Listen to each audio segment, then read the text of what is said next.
Let me introduce you to the guy who's on the phone right now, and I say that with so much excitement. Dr. Zuhdi Jasser, first of all, thank you so much for joining me in little old Birmingham, Alabama. How are you, Dr. Jasser? Wonderful. It's great to talk to you, especially after my visit last month to follow up, and it's great to be with you. Thank you. I want to ask you about that, and I'm going to tell the listeners, if they haven't seen you, I've had you on my wish list of people to talk to on the radio for quite some time now. I spotted you on Fox News. He is the president of American Islamic Forum for Democracy, co-founder of Muslim Reform Movement. I have questions about that. A former U.S. Navy lieutenant commander. Also an author. The book is A Battle for the Soul of Islam. And at Twitter, if you want to follow him, as I do, at Zuhdi Jasser. And your name is like mine, Zuhdi. There's a lot of moving parts to it. So it's Dr. Zuhdi. And then Jasser, Jasser. Most recently, you were in Birmingham. What was that occasion? Well, the Birmingham Rotary Club invited me to give a keynote speech, and I basically laid out what I think is a solution to protecting our national security and how this is a Muslim problem that needs a Muslim solution. And I have to tell you, some of the Muslims that were there were very positive and were thankful to me. And spoke to your local Fox affiliate there. And it's interesting, they then spoke to Ashfaq Tawfiq, the president of the Birmingham Islamic Society, and typical as per the apologetics, he said and claimed that my call for reform is conflating ideologies and is actually demonizing Muslims, demonizes the 1.5 billion Muslims, and he had nothing positive to say at all. And I think, your leadership there in the Muslim community shows the problems we have is rather than embrace Muslims that are courageous enough to take on these ideas from a position of tough love, they simply, like the alcoholic that doesn't want to deal with their problem, want to marginalize. And I have to tell you, you look, there was a girl radicalized from Alabama that was stopped by the FBI on her way to Syria, and you look at the interviews done by journalists, and they'll say, this girl's parents had confiscated and her cell phone and had been seeing that she was becoming more radical and didn't know why she became more radical, and it sort of happened without their knowledge. And I can't tell you how similar this is to the families that enable alcoholics or those who abuse substances. They're in denial. We need an intervention. And it's unfortunate that rather than having a conversation with Muslims like myself and our organizations, the leadership simply wants to say that we have a public relations problem or an image problem rather than dealing with the reality. It's not just terrorism. The ideology of ISIS comes from countries like Saudi Arabia, Qatar, Iran, Pakistan, hundreds of millions of people that are moved by authoritarian theocratic regimes. Americans, when they hear the head of your Islamic Society in Birmingham say that I'm the problem, your support for those regimes. Right. And you know what? Newt Gingrich, I don't know if you had a chance to see him speak last night or heard what he said. He brought up what we face in this war, and he said, make no mistake about it, most of us can agree it's a war. Pakistan alone, 16 million people.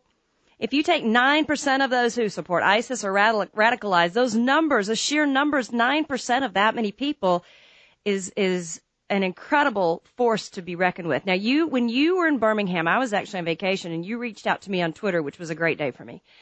That same day, I missed in studio, Matt Murphy, my co-host in the mornings, had on representatives from the local care chapter, whatever you would call. And as they were going off on air, one of the ladies here said, yes, well, let's not forget the number of people Christians have killed over the history of the world. And it made a lot of our listeners angry because it's like, wait, hold up. Now, how long ago was that compared to what we're dealing with now? Two different situations. You're exactly right. And this is the issue of my speech in Birmingham. I said, Islam is in that time in history that Christianity was in the Dark Ages and in the Reformation and Enlightenment, and ultimately in the formation of the American Revolution and America's Constitution. So yes, but to do a moral equivalency that, well, Islam has no problem and all religions have this is an insult to Americans. And actually it makes the Muslims like CARE appear to actually be the problem and to be the radicalizers. And I'll have to tell you, it goes beyond what Newt said. Newt said 9% support ISIS. Well, those are the violent ones. The nonviolent ideologues are the underbelly, and the nonviolent ones are 30-40% of those populations that believe in a Sharia state, an Islamic state, a draconian theocracy. So to say that it's simply the violent ones, it'd be like, in the Cold War, saying that our problem was only with Soviet militancy and global imperialism of the Soviets, but the American Communist Party, the Italian Communists, the South American Communists, those were our friends. Well, that's not true. They also bolstered the ideas of the Soviets, and they drank from the same trough of communism. So political Islam, theocratic Islam, has to go through a separation of mosque and state, a defense of liberty against the men in robes who are abusing women, who torture reformers, and the groups that are speaking on our behalf in your city, in our country, across the country, demonize reformers like me because they're speaking on behalf of the Saudi government, the Qatari government, who also torture and whip and flog Muslims that try to modernize our faith. Right. And for our listeners just joining us, we're talking with Dr. Zuhdi Jasser, former U.S. Navy Lieutenant Commander, co-founder, Muslim Reform Movement, President, American Islamic Forum for Democracy. I have so many questions for you, Zuhdi, and let me ask you this, and then we're going to take a break and we'll rejoin this conversation. The role of American Muslims in this fight. So many people would say, where is the Muslim outcry every time there's a terror attack? We hear cricket chirps. You are one of those American Muslims who is actually who people are asking for. You would be the one who stands up and says, we play a role in this. You're that voice, but you're meeting such resistance, like you just said, even folks here in Birmingham. What is that role? And if we need to take a break in the middle of it, I understand, because the answer cannot be simple. What's the role of American Muslims in this country? We are blessed with a country that gave us freedom, that my family, so many families escaped, being able to do things in this laboratory that Muslims like myself could not even do for 2 weeks in Saudi Arabia or Iran or Egypt because they would be tortured, killed, and silenced. But in America, we can have this debate. We can say we love Islam. We love our personal Sharia of dietary restrictions, prayer, etc. But we reject Sharia and government, and that's what our Muslim Reform Movement is. We can start global change here in the West, in the land of freedom, and then move it. I mean, look at the Arab awakening. They turned over Egypt, Yemen, Libya. All these governments were rejected by using Western technologies, Twitter, YouTube, Facebook.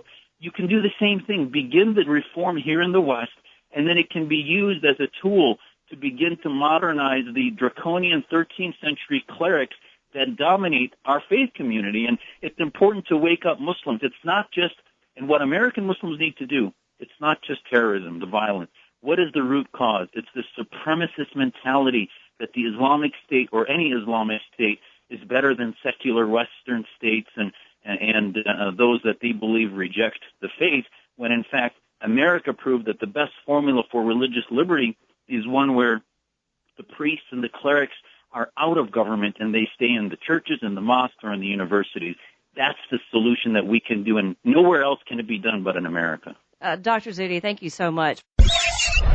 My guest today is Dr. Zuhdi Jasser. And, 30 minutes with you, Zuhdi, sounds like a long time, but with the questions and the complexity of what we're dealing with American Muslims and the situation there, with the terror attacks, with everything going on, it's a very short amount of time. So, Dr. Jasser, the guest, co-founder, Muslim Reform Movement, president of American Islamic Forum for Democracy, former U.S. Navy Lieutenant Commander.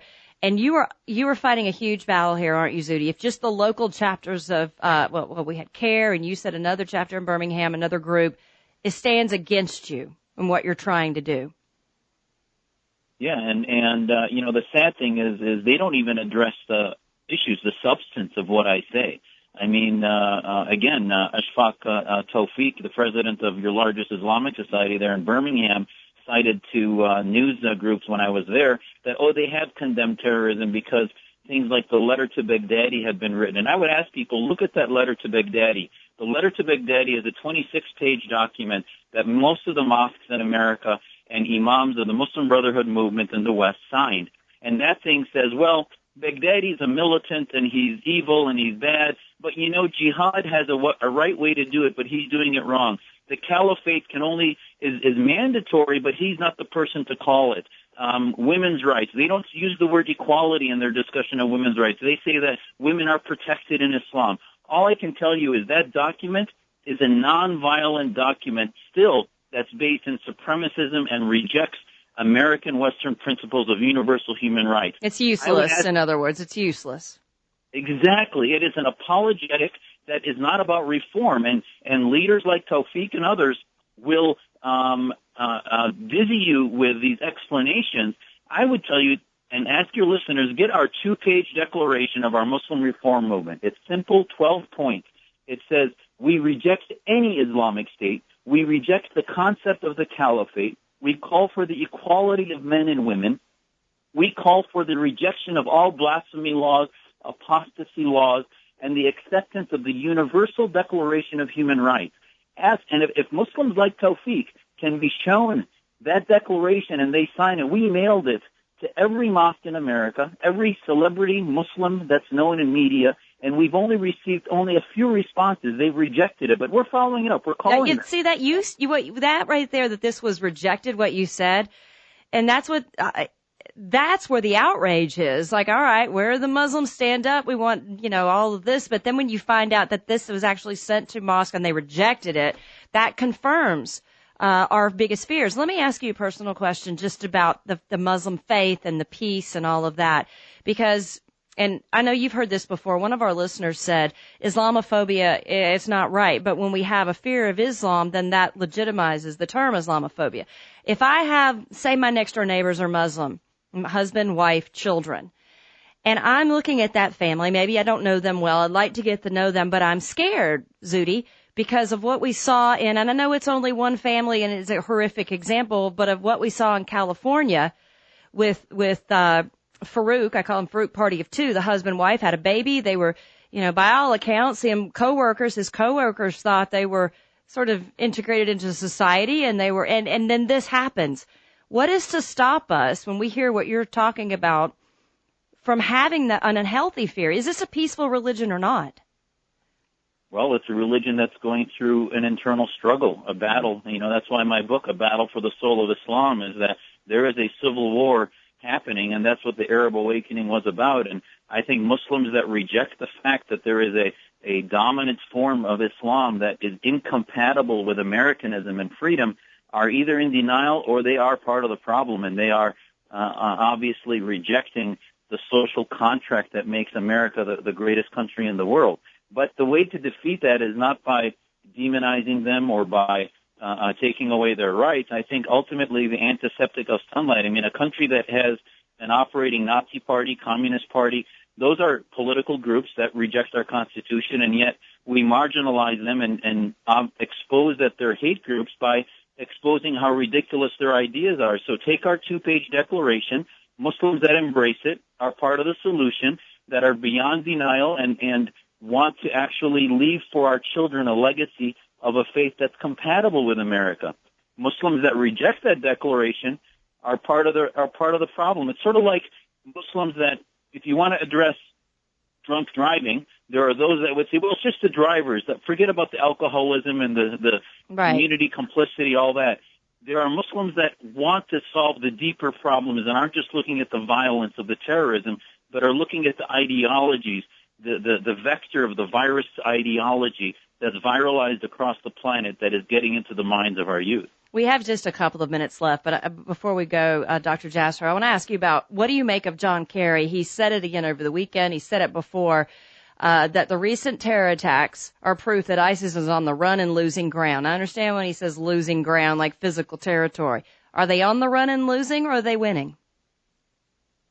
Radical Islam is winning. ISIS itself is, again, one symptom of a deeper problem. You can't get rid of ISIS, for example, without also helping usher the end of the Assad regime, the end of these dictatorships that are fueling radical Islam. So, the old 20th century mantra that the enemy of our enemy is our friend, yes, maybe on the battlefield, ISIS is on the run, and as we get closer to ending them, we may see more terror attacks. But ISIS could disappear 6 months from now, and a year or two from now, you'll see another Islamist movement come up, right. unless we have deep reforms against the political movement. I mean, ask Muslims, why is there an organization of Islamic countries, of 56 countries, a voting bloc in the UN? Imagine if all the Christian majority countries formed a voting bloc. Why? Because we are still in a 13th century mentality that national identity is wedded to Islamic identity. And as long as those countries are supposedly our allies in the war on terror, they will continue to feed an ideology